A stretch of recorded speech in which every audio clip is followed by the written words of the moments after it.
Long ago and far away, in a village high on a mountain top, something amazing was occurring. At the very same moment, two identical baby girls were born. One, a baby princess. The king and queen were overjoyed. Princess Annalise would have only the finest. The second baby girl was named Erica. Her parents loved her every bit as much as the king and queen loved the princess, but they worried. They were so poor. How would they be able to care for their little daughter? Many years passed. The princess learned her royal duties, while Erica worked long and hard as a seamstress for the spiteful Madame Carp. With lives so different, it wasn't surprising that the princess and the pauper never met, but fate decreed they would. It all started at the royal mine, when the miners informed the queen the gold had run out. The widowed queen was shocked. The kingdom was now bankrupt. How was she going to take care of her people? If only she could call on her trusted advisor Preminger, but he was away on a long journey. She needed to do something quickly to save the kingdom, but what? And then it struck her, nearby lived a rich young king, who was seeking a wife. Annalise and Erica both they could wish be free. Annalise wants to be able to do what she wants and marry her tutor and true love, Julian.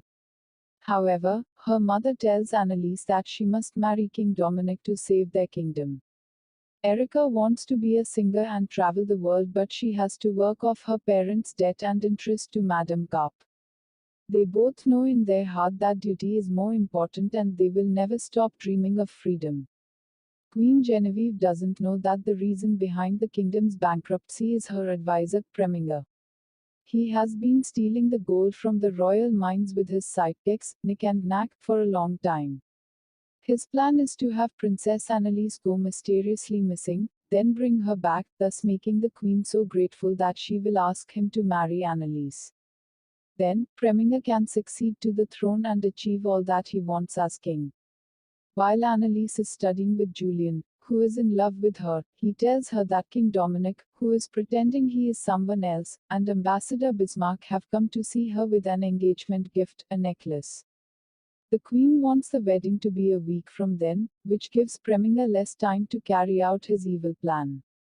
Julian takes Annalise for a day out into the kingdom as that she can be free for once. Annalise hears Erica singing and goes to listen. Erica is singing in the street to earn money for herself, but Madame Carp takes the money.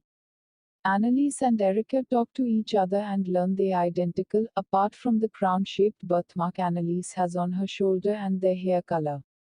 They become friends and Annalise returns to the palace. That night, she is kidnapped by Nick and Nack, who leave a letter saying she ran away.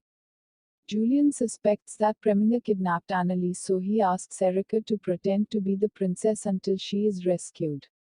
Preminger is surprised when Erica, as Annalise, comes to the palace, because he thought she had already been kidnapped. Over time, Erica and Dominic fall in love, but Erica is worried about what will happen when people find out she is not Annalise.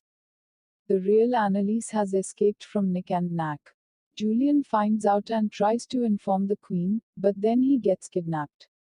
Annalise is turned away from the palace because the guards think Annalise is already in there. She gets taken away by Madame Carp because she thinks Annalise is Erica. Preminger decides that the Annalise in the castle is an impostor and takes the real Annalise to the royal mines with Julian and tells his henchmen to collapse the mine with Annalise and Julian trapped inside. He goes back to the palace and exposes Erica as a fake and accuses her and Julian of treason. Erica is sent to the dungeon. She lulls the guard to sleep and takes his keys so she can escape. She escapes, but bumps into King Dominic. He tells her that he doesn't believe what Preminger said about her. In the mines, Annalise and Julian find out how to restore the kingdom's resources from some rocks that have geodes in them. They confess their love and escape from the mines. Preminger convinces Queen that Annalise is dead and says they must marry to save the kingdom, and she has no other options, so she agrees. Before they can are married, Annalise arrives and tells everyone the truth about Preminger, who is soon arrested along with Nick and Nack for the crimes they committed. She tells her mother that she wants to marry Julian and that they can save the kingdom. Dominic and Erica say they wish to marry as well, and Madame Carp goes out of business. Erica wants to sing, so she doesn't marry Dominic right away, but she returns after realizing that sometimes freedom means choosing not to leave, but to stay. Annalise and Julian, and Dominic and Erica, all have a double wedding, and their cats, Serafina and Wolfie, have kittens.